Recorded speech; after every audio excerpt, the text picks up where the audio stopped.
Welcome. In this video, we'll see how to write and run a simple SOQL query.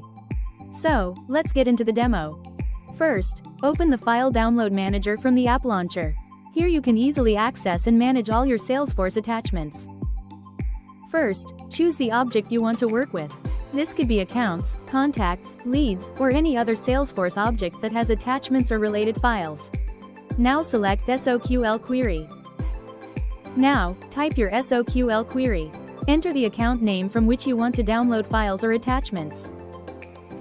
Click Search and instantly you'll see a list of all files and attachments linked to the Acme Corp account.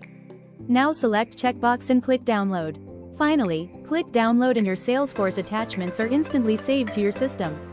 And that's it. That's how you run and refine SOQL queries in Salesforce. So try Files Downloader today and contact us here. Thanks for watching.